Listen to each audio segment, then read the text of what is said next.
यस्तो छ अमेरिकी सेना भित्राउने 10 बुँदे प्रस्तावित सम्झौता। एमसीसी पछि अब एसपीपीमा पनि अमेरिकी ताकेता। बालेन शाहले गाली र आलोचना सुन्ने नै भए आफ्नै महानगरवासीको सुन्ने भन्दै हेटौँडाको कार्यक्रम बहिष्कार गर्दै काठमाडौँ फर्किए। नेपाली सेनाको दाबी एसपीपी बारे कुनै मस्यौदा जङ्गी अड्डामा आएको छैन। एसपीपी सम्झौताको मस्यौदा बारे संसदलाई जानकारी गराउन माग। महिला र बालिका कुटपिट गरेपछि लुम्बिनी प्रदेशकी स्वास्थ्य राज्य मन्त्री बिमला ओली पक्राउ। मन्त्रीकी प्रेमी भनिएका एकराजकी श्रीमती भन्छन् मेरो पोइ खोइ भन्दै मन्त्री बिमलाले हातपात गरिन्। स्थानीय तहको निर्वाचन परिणाम सँगै फेरि एमाले माओवादी वाम गठबन्धन तर्फ उन्मुख। त्रिभुवन विमानस्थलबाट 24 किलो कोकिन बरामद। संसदमा एमालेले माग्यो अर्थमन्त्रीको राजीनामा। जीवब र उनका परिवार बीचको विवाद सुल्झियो, भयो 3 बुँदे सहमति। चिनीको मूल्य अझै बढ्न सक्ने, उद्योगी भन्छन् यो स्वाभाविक मूल्य वृद्धि हो। डीएपी आइसक्यो, युरिया असारको पहिलो सातादेखि आउने साल ट्रेडिङको भनाई। प्रतिनिधि सभा बैठकमा अर्थमन्त्रीको जवाब सुन्न एमाले सांसदहरूको अस्वीकार। युवाहरूलाई सैनिक तालिम दिनेबारे छलफल अगाडि बढाउने शिक्षा मन्त्री देवेन्द्र पौडेलको भनाई। प्रति किलो यार्साको मूल्य 21 लाखसम्म, तर उत्पादन घट्दो क्रममा। आजदेखि नानो युरिया मल बजारमा 1 लिटरले 1 बिघा जमिनलाई पुग्ने। देशमा कबड्डी 4 चल्दा प्रकाशलाई फाइदा, रिलिज अगाडि नै 1 करोड नेट कमाई। विश्वकप फुटबलमा एसियाबाट पहिलो पटक 6 टिमले प्रतिस्पर्धा गर्ने। जग्गा धितोमा ब्याङ्कबाट ऋण दिन बन्द र अमेरिका र युरोपेली देशहरूको प्रतिबन्धका बावजुद इन्धन निर्यातबाट रुसले कमायो 98 अर्ब डलर। नमस्कार, इनसाइड नेपाल न्युज टिभीमा यहाँहरू सम्पूर्णलाई हार्दिक स्वागत छ। म सुजन पौडेल। सदाका दिन जस्तै आज पनि हामी देशभरका महत्त्वपूर्ण खबर लिएर तपाईमाझ उपस्थित भएका छौँ। आजको समाचार सुरुवात गरौँ अमेरिकी सेना भित्राउने 10 बुँदे एसपीपी सम्झौतामा अमेरिकाको ताकेताको प्रसङ्गबाट। अमेरिकी रक्षा मन्त्रालय, पेन्टागन र नेपाली सेनाबीच हुन लागेको स्टेट पार्टनरसिप प्रोग्राम एसपीपी सम्झौताको मस्यौदा नेपाल खबरले प्राप्त गरेको समाचार प्रकाशित भएको छ। 10 धारा 6 पृष्ठमा समेटिएको यो मस्यौदा अनुसार नै सम्झौतामा हस्ताक्षर भए अब नेपालको जुनसुकै भागमा अमेरिकी सेना तैनात हुन पाउनेछ। सम्झौतामा अमेरिकाका तर्फबाट त्यहाँको रक्षा मन्त्रालयका अधिकारीले हस्ताक्षर गर्ने प्रस्ताव गरिएको छ। नेपालका तर्फबाट नेपाली सेनाका प्रधान सेनापति परशुराम शर्मालाई हस्ताक्षर गराउने गरी मस्यौदा तयार पारिएको छ। तर नेपाली सेनाले यस्तो सामरिक महत्त्वको सम्झौतामा सेनाका तर्फबाट हस्ताक्षर गर्दा संस्था विवादमा पर्न सक्ने भन्दै यसमा राजनीतिक सहमतिका आधारमा राजनीतिक नेतृत्वले हस्ताक्षर गर्नु उपयुक्त हुने सुझाव नेपाल सरकारलाई दिएको स्रोतले जनाएको www.nepalkhabar.com ले खबर प्रकाशित गरेको छ। उच्च स्रोतका अनुसार प्रधानमन्त्री शेरबहादुर देउवा एसपीसी सम्झौतामा नेपाली सेनालाई नै हस्ताक्षर गराउन चाहन्छन्। प्रधान सेनापतिको आसन्न अमेरिका भ्रमणकै बेला पेन्टागनमा यस सम्झौता पत्रमा हस्ताक्षर होस् भन्ने प्रधानमन्त्री देउवाको चाहना छ। राजनीतिक विवादमा फसिने डरका कारण प्रधान सेनापतिले हस्ताक्षर गर्न नमाने प्रधानमन्त्री देउवाले रक्षा मन्त्रालयका सहसचिव तहका कर्मचारीलाई आफूसँगै अमेरिका भ्रमणमा लगेर हस्ताक्षर गराउने तयारी समेत भइरहेको स्रोतले बताएको छ। उच्च स्रोतको दाबी भन्दै नेपाल खबरमा प्रकाशित समाचार अनुसार एसपीपीमा नेपाली सेनाले सही गर्न मानेन भने रक्षा मन्त्री समेत रहेका प्रधानमन्त्री देउवाले रक्षाका अधिकारीलाई हस्ताक्षर गराउन सक्छन्। अमेरिकाले पनि त्यहाँको सेनालाई नभएर रक्षा मन्त्रालयकै अधिकारीलाई सही गराउने गरी मस्यौदा तयार पारिएको छ। के छ त एसपीपी सम्झौतामा? प्रस्तावित एसपीपी सम्झौताको मस्यौदामा नेपालको भूमि अमेरिकी सेनाको प्रयोगका लागि बाटो खोलिएको छ। प्रस्तावित सम्झौता प्रस्तावना सहित 10 वटा धारामा समेटिएको छ। नेपाल खबरले प्राप्त गरेको प्रस्तावित सम्झौताको धारा 1 को उपधारा 1 मा अमेरिकी सेनाको युटा नेशनल गार्डले नेपालको कानुन बमोजिम हुने गरी नेपाली सेनाका ब्यारेकहरू नेपाली सेनाले जस्तै गरी प्रयोग गर्न पाउने भनिएको छ। त्यस्तै अमेरिकी नेशनल गार्डका अतिरिक्त कन्ट्र्याक्टरले समेत सम्बन्धित गाडी र हल्का वायुयानहरू प्रयोग गर्न पाउने भनिएको छ। ट्रेनिङ र ट्रान्जिटसँग सम्बन्धित सहायता गतिविधि, मर्मत सम्भार, कर्मचारी आवास, सञ्चार, तेल भर्ने तथा तैनाती आदिका लागि आपूर्ति सामग्रीको प्रयोग गर्न नेपाल सरकारले अनुमति दिने उल्लेख छ। हेटौडामा आयोजित स्थानीय सरकारको बैठक छाडेको बारे काठमाडौँ महानगरका मेयर बालेन शाहले स्पष्टीकरण दिएका छन्। बैठक 3 दिनका लागि आयोजना गरिएको थियो, तर मेयर बालेन शाह र उपमेयर सुनिता डङ्गोल 1 दिन मात्र बैठकमा सहभागी भएर फर्किएका छन्। 3 दिने बैठकमा सहभागी हुन आइतबार नै हेटौडा पुगेका बालेन र सुनिता 1 दिन मात्र बैठकमा बसेर सोमबार बेलुकी 5 बजे नै फर्किएको मेयर बालेनका सचिवालयका राजेन्द्र गजुरेलले जानकारी दिएका छन्। बालेनले काठमाडौँ र काठमाडौँवासीसँग सम्बन्धित नभएको कार्यक्रममा काठमाडौँवासीलाई गाली गरी समय र ऊर्जा खर्चिएका कारण बैठक छाडेर आएको बताएका छन्। मलाई व्यक्तिगत रूपमा आलोचना वा गाली गर्न पाइयो, तर काठमाडौँ र काठमाडौँवासीसँग सम्बन्धित नै नभएको कार्यक्रममा काठमाडौँलाई गाली गर्न किन समय र ऊर्जा खर्चिने उनले प्रश्न गरेका छन्। बालेनले एक विज्ञप्ति जारी गर्दै भनेका छन्, काठमाडौँ केवल राजधानी मात्र होइन, अझ गण्डकी प्रदेशका लागि त एउटा पालिका मात्र हो, तर काठमाडौँ कसैको जन्मभूमि कसैको कर्मभूमि हो। गाली गरिराख्ने तर मौका पाउँदा पनि केही नगर्ने ठाउँ अथवा कार्यक्रममा बस्ने औचित्य नदेखेर मैले हिजोको कार्यक्रम छाडेको हुँ। उनले काठमाडौँ राजधानी मात्र नभएर कसैको जन्मभूमि र कर्मभूमि समेत रहेको बताएका छन्। बालेनले गाली र आलोचना नै सुन्ने भए आफ्नै महानगरमा आफ्नै महानगरवासीको सुन्ने वा सम्बन्धित व्यक्ति समूह वा कार्यक्रमहरूमा सुन्ने बताएका छन्। सोमबार बेलुकी बालेनले फेसबुकमा स्ट्याटस लेख्दै बागमती प्रदेशले आयोजना गरेको काठमाडौँ महानगरलाई गाली गर्ने कार्यक्रममा सहभागी भएर धेरै खुसी लागेको बताएका थिए। यता अमेरिकाले प्रस्ताव गरेको भनिएको स्टेट पार्टनरशिप प्रोग्राम एसपीपी सम्झौताबारे नेपाली सेनाले अनभिज्ञता प्रकट गरेको छ। एसपीपी सम्झौता सम्बन्धी कुनै पनि औपचारिक र अनौपचारिक मस्यौदा सेनालाई प्राप्त नभएको सैनिक प्रवक्ता नारायण सिलवालले जानकारी दिएका छन्। अफिसियल अनअफिसियल यस किसिमको मस्यौदा सेनालाई प्राप्त भएको छैन। उनको दाबी छ, जसरी सञ्चार माध्यममा आएको छ यो गलत हो। यता प्रतिनिधि सभामा अमेरिकाले प्रस्ताव गरेको स्टेट पार्टनरशिप प्रोग्राम एसपीपी सम्झौताको मस्यौदाबारे सरकारले संसदलाई जानकारी गराउनुपर्ने माग उठेको छ। मंगलबार बसेको प्रतिनिधि सभाको बैठकमा नेपाल मजदुर किसान पार्टी नेमकिपाका सांसद प्रेम सुवालले अमेरिकाले प्रस्ताव गरेको 10 बुँदाबारे संसदलाई जानकारी गराउन माग गरेका हुन्। एमसीसी सम्झौता सैन्य मोर्चा हो भनेर हामीले विरोध गरेका थियौं। त्यतिबेला अमेरिकी सेना कसरी आउँछ भनेर साथीहरू भन्नुहुन्थ्यो। अहिले सरकारले 10 बुँदे सम्झौता गर्न लागेको छ। त्यसमा नेपाली सेनाको ब्यारेक अमेरिकाले प्रयोग गर्ने, नेपाली हल्का वायुयान अमेरिकाले प्रयोग गर्ने, उत्तरी क्षेत्रमा सैन्य अभ्यास गर्ने, अमेरिकाले ल्याउने सामानमा कर छुट दिने भन्ने छ, सांसद सुवालले भने। नेपालमा अमेरिकी भित्राउन प्रमुख विपक्षी नेकपा एमाले समेत लागेको उनको आरोप छ। लुम्बिनी प्रदेशकी स्वास्थ्य राज्यमन्त्री बिमला खत्री ओलीलाई प्रहरीले पक्राउ गरेको छ। एक महिला र उनकी छोरीलाई कुटपिट गरेको आरोपमा ओलीलाई आज बिहान प्रहरीले नियन्त्रणमा लिएको हो। दाङको तुलसीपुर उपमहानगरपालिका वडा नम्बर 5 आलु मण्डीको पछाडि बस्ने मीना भण्डारी बस्नेतको घरभित्र गएर मन्त्री ओलीले मीना र उनकी छोरीलाई कुटपिट गरेकी थिइन्। अर्काको घरभित्र गएर मन्त्री नै कुटपिटमा उत्रिएपछि उनलाई नियन्त्रणमा लिनु परेको प्रहरीले बताएको छ। मन्त्री ओलीले मीनाको घरभित्रै गएर कपडा समेत फालिदिएपछि घटनास्थलमा प्रहरी परिचालन गरिएको थियो। महिला र बालिका कुटपिट गरेपछि राज्यमन्त्री ओलीलाई इलाका प्रहरी कार्यालय तुलसीपुरले नियन्त्रणमा लिएको छ। मीनाका अनुसार बिमला आज बिहान करिब 8 बजेतिर 81 घरमा आइपुगेकी थिइन्। च्यानल गेटमा हान्दै ढोका खोल भन्दै भित्र पसिन्। त्यसपछि मलाई र 3 वर्षकी छोरीलाई कुटपिट गरिन्। मीनाले भनिन् एकराज खोइ भन्दै उनी घरभित्र आएकी थिइन्। एकराज बस्नेत मीनाकी श्रीमती हुन्। मेरो कोठामै पसेर सानी छोरीको कपाल लुस्दै कुटपिट गरिन्, लुगा फालिदिन्, मीनाले भनिन्। यो घटनापछि स्थानीय पनि आक्रोशित छन्। मन्त्रीले सीमा नागेर अर्काको घरभित्र छिरेर कुटपिट गरेको उनीहरू बताउँछन्। केही अघि बिमला र मीनाका श्रीमान एकराज बीच प्रेम सम्बन्ध रहेको बाइदिएको थियो। उनी नेकपा माओवादी केन्द्रबाट सांसद पनि छन्। उनी दाङको क्षेत्र नम्बर 3 खबाट प्रदेश सभा सदस्य निर्वाचित भएकी थिइन्। 2074 मा यो क्षेत्रबाट नेकपा एमालेका उत्तर कुमारी ओली निर्वाचित भएका थिए। उनको निधनपछि उपनिर्वाचन गर्दा उनकी पत्नी बिमला त्यहाँबाट निर्वाचित भएकी हुन्। तत्कालीन नेकपा विघटन भई नेकपा एमाले र नेकपा माओवादी केन्द्र पुनः अस्तित्वमा आएपछि बिमलाले माओवादी पार्टी रोजेकी थिइन्।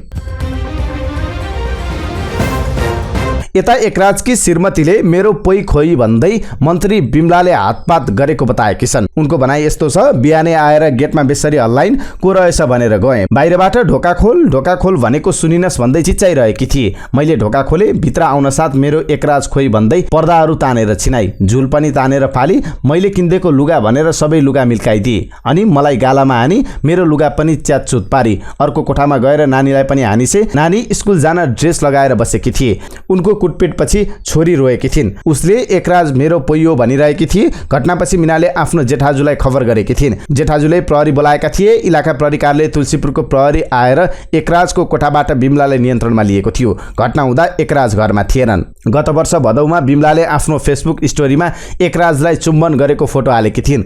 उक्त फोटो समेत नेपाल प्रेसले समाचार प्रकाशित गरेपछि तस्बिर एडिट गरिएको र एकराज आफ्नो भाइ पर्ने दाबी गरेकी थिइन्। विगतमा चुनावी गठबन्धन मात्र होइन, पार्टी एकता गरेर अगाडि बढेका एमाले र माओवादी आफ्नै कारणले विभाजित भएका थिए। स्थानीय तह निर्वाचन परिणाम आइसकेपछि भने सबैका कमजोरी औलाउँदै वाम गठबन्धन गर्नुपर्ने महसुस यी दुई दलले गरे पनि विश्वासको अभाव बने खड्किएको छ। मुलुकका दुई ठूला कम्युनिस्ट पार्टी नेकपा एमाले र नेकपा माओवादी केन्द्र वाम गठबन्धनतर्फ उन्मुख हुन थालेका छन्। स्थानीय तहको निर्वाचनपछि विभिन्न तहबाट वाम गठबन्धनको कुरा उठिरहेका बेला यी दुई दलका नेताहरूले वाम गठबन्धनतर्फ चासो देखाइरहेका छन्। आइतबार साँझ एमाले अध्यक्ष केपी शर्मा ओली र माओवादीका वरिष्ठ नेता नारायण काजी श्रेष्ठ बीच भएको भेटघाट र छलफलमा वाम गठबन्धनको विषयमा कुराकानी भएको थियो। त्रिभुवन अन्तर्राष्ट्रिय विमानस्थलबाट प्रहरीले 24 किलो कोकिन बरामद गरेको छ। आइतबार र सोमबार लागु औषध नियन्त्रण ब्युरोबाट खटिएको टोलीले ठूलो परिणाममा कोकिन बरामद गरेको अन्तर्राष्ट्रिय विमानस्थलमा कार्यरत एकजना अधिकृतले बताएका छन्। आइतबार 16 केजी कोकिन सहित ब्युरोले 2 जना दक्षिण अफ्रिकाका नागरिकलाई पक्राउ गरेको थियो। सोमबार पुनः 8 किलो कोकिन सहित दुबईबाट काठमाडौँ आएका अर्का एकजना विदेशीलाई पक्रेर ब्युरोले अनुसन्धान गरिरहेको छ। प्रमुख प्रतिपक्षी दल नेकपा एमाले अर्थमन्त्री जनार्दन शर्माको राजीनामा आएको छ। बजेट संसदमा प्रस्तुत गर्नुभन्दा अगाडि अर्थ मन्त्रालयमा अनाधिकृत व्यक्ति प्रवेश गरेर करको दर हेरफेर गरेको भन्नेबारे प्रश्न उठ्दा पनि अर्थमन्त्री संसदमा उपस्थित भएर जवाफ नदिएको भन्दै एमाले अर्थमन्त्री पदमा बसिरहन नैतिक रूपमा नमिल्ने बताएको हो।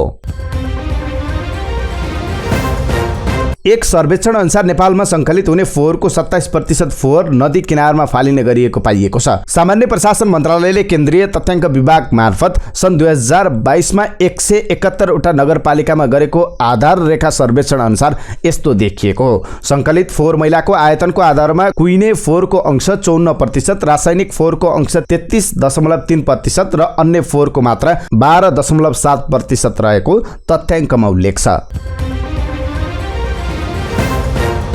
जिबबको नामले चिनिने र्याप गायक सुदीप भण्डारी र उनको परिवार बीचको विवाद सुल्झिएको छ। सोमबार दुवै पक्षले 3 बुँदे सहमति गर्दै विवाद सुल्झाएका छन्। उनीहरू बीच 3 बुँदे सहमति भएको जिल्ला प्रहरी परिसर काठमाडौँका प्रहरी उपरीक्षक दिनेश राज मैनालीले जानकारी दिएका छन्। जिबबका बुबा राजकुमार भण्डारी र समर्पण समाज नेपाल कपनका सञ्चालक टासी लामा बीच परिसरमा छलफलपछि दुवैले 3 बुँदे सहमति गर्दै विवाद सुल्झाएका हुन्। सहमतिमा भएको 3 बुँदा यस्तो छ: सुदीप भण्डारी जिबबको इच्छाअनुसार उनलाई समर्पण समाज नेपाल कपन स्थित सुधार गृहमा रहेका अन्य व्यक्ति सरह नै राखिनेछ। त्यस्तै दोस्रो बुदामा भनिएको छ, केही समयका लागि जिबबले चाहेको समयमा आमा बुबालाई भेट गराउने व्यवस्था समाजले मिलाउनेछ। त्यस्तै तेस्रो बुदामा कुनै प्रकारको कार्यक्रममा भाग लिनु परेमा आमा बुबाको सहमति लिनुपर्नेछ। रोल्पाको थवाङमा भूमे पर्वको रौनक सुरु भएको छ। प्राकृतिक विपत्तिबाट बच्ने विश्वासका साथ प्रकृतिको पूजा गरी यो पर्व मनाउने गरिन्छ। असार 1 गतेदेखि 5 गतेसम्म यो पर्व मनाउने चलन छ। भूमे पर्वको उपलक्ष्यमा थवाङ गाउँपालिकाले असार 1 र 2 गते सार्वजनिक बिदा दिएको छ। गत जुन 1 बाट लागू हुने गरी भारतले चिनी निर्यातमा रोक लगायो। चिनी निर्यातमा रोक लगाउने बारे भारतीय सञ्चार माध्यमले 1.5 हप्ता अघि नै लेखिरहेका थिए। भारतले चिनीमा प्रतिबन्ध लगाएपछि नेपाली बजारमा चिनीको मूल्य बढ्ने आशंका धेरैले गरेका थिए। नभन्दै चिनीको मूल्य किलोमा 5 देखि 10 रुपियाँसम्म बढ्यो। अहिले बजारमा चिनीको मूल्य प्रति किलो 105 रुपियाँ पुगेको नेपाल खुद्रा व्यापार सङ्घका महासचिव अमूल काजी तुलाधरले बताएका छन्। यसअघि उपभोक्ताले चिनी किलोको 95 देखि 100 रुपियाँसम्म तिर्दै आएका थिए। तर अहिले बजारमा चिनीको मूल्य 120 रुपियाँसम्म लिइएको छ। पछिल्लो समय चिनीको होलसेल मूल्य बढेर आएकाले आफूहरू पनि चिनीको मूल्य बढाउन बाध्य भएको व्यापारीहरूको भनाइ छ। चिनीको मूल्य हामीले बढाएको जस्तो गर्छन्, हामीले पनि उद्योगीसँग किनेर ल्याउने हो। उनले भने उतै मूल्य बढेकाले हामीले बढाएका हौं। साल्ट ट्रेडिङ कर्पोरेसन लिमिटेडले रासायनिक मल भित्राउन सुरु गरेको छ। 17,000 मेट्रिक टन डीएपी मल स्वदेश भित्री धमाधम आफ्नो डिपो र बिक्री कक्ष मार्फत वितरण भइरहेको र 22,000 मेट्रिक टन युरिया मल असारको पहिलो सातादेखि स्वदेश भित्रिन थाल्ने कर्पोरेसनले जनाएको छ। कर्पोरेसनले 20,000 मेट्रिक टन डीएपी र 22,000 मेट्रिक टन मल सहित 1 लाख मेट्रिक टन ल्याउन सरकारबाट स्वीकृति पाएको छ। डीएपी मध्ये बाँकी 3,000 मेट्रिक टन भारतको कोलकाता बन्दरगाहमा आइसकेको छ। 17,000 मेट्रिक टन अर्थात् 4 लाख बोरा डीएपी आफ्नो डिपो र बिक्री कक्ष मार्फत वितरण गरिरहेका छौँ। बाँकी 3,000 मेट्रिक टन पनि भारतको कोलकाता बन्दरगाहमा आइसकेको छ, कर्पोरेसनका विभागीय प्रबन्धक ब्रजेश झाले बताए। मुख्य प्रतिपक्ष दल नेकपा एमाले प्रतिनिधि सभा बैठकमा अर्थमन्त्रीको जवाब सुन्न अस्वीकार गरेको छ। प्रतिनिधि सभामा जारी बजेटमाथिको छलफलमा अर्थमन्त्री जनार्दन शर्मा सहित अन्य मन्त्रीले जवाब दिने कार्यसूची रहेको थियो, तर नेकपा एमाले अर्थ मन्त्रालय बाहिरका व्यक्तिलाई प्रवेश गराएर अर्थमन्त्रीले बजेटमा राजस्वको दरहरू परिवर्तन गरेको विषयमा स्पष्टीकरण नआएसम्म अर्थमन्त्रीको जवाब नसुन्ने बताएको छ।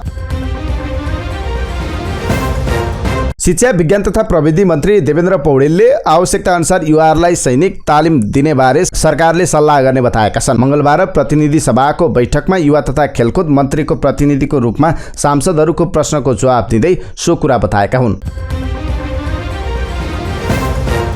रुकुम पूर्वमा वर्षैपिछे यार्सा गुम्बा उत्पादन घट्दो क्रममा छ। जिल्लाको पुथा उत्तरगंगा गाउँपालिकाको माथिल्लो क्षेत्रका पाटनहरूमा बहुमूल्य जडबुटी यार्सा पाइन्छ। केही वर्ष यता भने यार्सा उत्पादन घटेको मौकोट पेल्लाका स्थानीयवासीले बताउँछन्।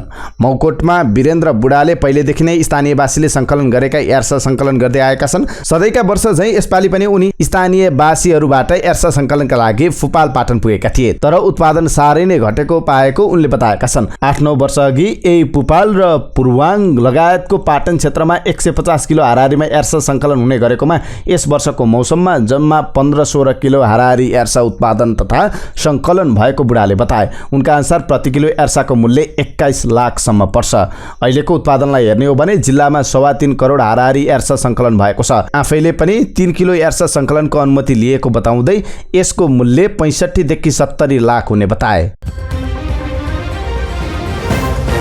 रासायनिक मलको अभाव भइरहेको अवस्थामा सरकारले विकल्पका रूपमा झोल मल बजारमा ल्याएको छ।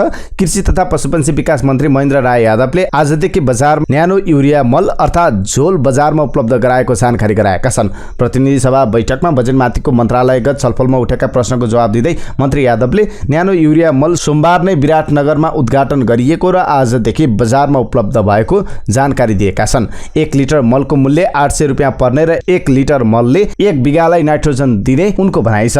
कृषि अनुसन्धान परिषदले अनुसन्धान गरेर सिफारिस गरेपछि वैज्ञानिकहरूको सुझावका आधारमा भारत सरकारसँग पत्राचार गरी उक्त मल भित्राइएको उनले बताएका छन्। भारतले 5 लाख लिटर उक्त मल दिने निर्णय गरेको उनको भनाइ छ। आज बिहानको मापन अनुसार कोशी, नारायणी, कर्णाली, महाकाली, कन्काई, कमला, बागमती, बबई, पश्चिम राप्ती र यसका सहायक नदीहरूको बाव सामान्य तथा सतर्कता तह भन्दा तलै रहेको बाढी पूर्वानुमान महाशाखाले जनाएको छ। प्रदेश नम्बर 1 को इलाम, झापा, गण्डकी प्रदेशको स्याङ्जा, तनहुँ, लमजुङ, गोर्खा र आसपास भई बहने केही सानसाना नदीहरूमा बाव बढ्ने र केहीमा आकस्मिक बाव समेत हुन सक्ने पूर्वानुमान महाशाखाले गरेको छ। यसका साथै ताप्लेजुङ, पाँचथर, सङ्खुवासभा, भोजपुर, खोटाङ, ओखलढुङ्गा, उदयपुर, सुनसरी, मोरङ र प्रदेश नम्बर 2 का जिल्लाहरू लगायत मकवानपुर, धादिङ, नुवाकोट र आसपास जिल्ला भई बहने केही सानसाना नदीहरूमा पनि बाव बढ्न सक्ने पूर्वानुमान रहेको छ। त्यस्तै गण्डकी, बागमती र प्रदेश नम्बर 1 का पहाडी भूभागका थोरै स्थानमा मेघगर्जन, चट्याङ सहित मध्यम वर्षा हुन सक्ने पूर्वानुमान गरिएको छ। चर्चित हास्य कलाकार तितो सत्यका दीपक राज गिरी र दीपाश्री निरौलाको छोरा राजको भूमिकाबाट चर्चित कलाकार राज आचार्य विवाह बन्धनमा बाँधिने भएका छन्। आचार्यले म्युजिक भिडियो मोडल सुनिसा बजगाईसँग विवाह गर्न लागेका हुन्। विदेशमा कबड्डी 4ले राम्रो कमाई गर्दा यसको प्रत्यक्ष फाइदा भने अर्को नेपाली फिल्म प्रकाशलाई देखिएको छ। सोमबारसम्म अमेरिका, अस्ट्रेलिया, युरोप र क्यानाडाको प्रदर्शन अधिकार बिक्री बापत फिल्मले 75 लाख रुपियाँ नेट कमाएको छ। मध्यपूर्व, दक्षिण कोरिया, जापान र बेलायतमा राइट बिक्री भए बापत फिल्मले 30 लाख रुपियाँ नेट प्राप्त गर्नेछ। विदेशबाट प्राप्त फिल्मले राइट बिक्री बापत 1 करोड 5 लाख रुपियाँ नेट कमाई गर्नेछ। फिफा विश्वकप फुटबलमा एसिया महादेशबाट पहिलो पटक 6 टिमले प्रतिस्पर्धा गर्ने भएका छन्। अन्तर्महादेशीय प्लेअफमा दक्षिण अमेरिकी टिम पेरुलाई हराउँदै अस्ट्रेलिया यस वर्षको अन्त्यमा कतारमा हुने विश्वकपमा छनौट भएपछि एसियाली टिमको संख्या कीर्तिमानी बनेको छ। आयोजकको हैसियतमा कतारले सिधै विश्वकपमा स्थान बनाउनेछ।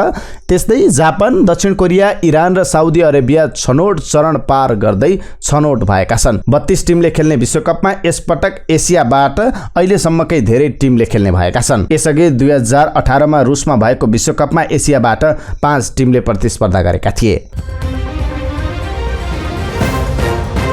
जग्गा धितो राखेर बैंक तथा वित्तीय संस्थाबाट लिने ऋण सोमबारदेखि बन्द भएको छ। कृषि र गैर कृषि क्षेत्रका रूपमा जग्गा वर्गीकरण नगरिएको जग्गा मालपोत कार्यालयले रोक्का गर्न नमानेपछि ग्राहकहरूले जग्गा धितोमा ऋण लिन नपाएका हुन्। भूमि व्यवस्था तथा सहकारी गरिबी निवारण मन्त्रालयले मन्त्री परिषदको निर्णय अनुसार राष्ट्रिय भूमि आयोग, भूमि व्यवस्थापन तथा अभिलेख विभाग र नापी विभागलाई पत्राचार गर्दै 4 किल्ला खुलाई कृषि क्षेत्र नतोकेसम्म जग्गाको कारोबार नगर्न निर्देशन दिएको छ। खेतीयोग्य जग्गा वा गैर कृषि क्षेत्र निर्धारण गर्ने प्रयोजनका लागि स्थानीय भू-उपयोग परिषदले भू-उपयोग ऐन 2076 र भू-उपयोग नियमावली 2069 ले तोकेको मापदण्डका आधारमा कृषि क्षेत्र र गैर कृषि क्षेत्र वर्गीकरण गर्नुपर्नेछ। समाचारको अन्त्यमा एउटा अन्तर्राष्ट्रिय समाचार। युक्रेनमा रुसले गरेको आक्रमणको 100 दिन नागिसकेको छ। अमेरिका र प्रमुख युरोपेली देशहरूले लगाएको प्रतिबन्धले रुसी अर्थतन्त्रमा धेरै नोक्सान पुर्याएको छ। जारी सङ्कटका कारण धेरै देशले रुसबाट तेल र प्राकृतिक ग्यास आयात बन्द गर्ने निर्णय गरेका छन्। तर फिनल्यान्ड स्थित centre for research on energy and clean एयरले गरेको अनुसन्धानका अनुसार युक्रेनमा युद्ध सुरु भएदेखि नै रुस कुल 98 अर्ब डलर आम्दानी सहित इन्धनको शीर्ष निर्यातकर्ता बनेको छ। युरोपेली संघ रुसी तेल र प्राकृतिक ग्यासको शीर्ष आयातकर्ता बनेको छ।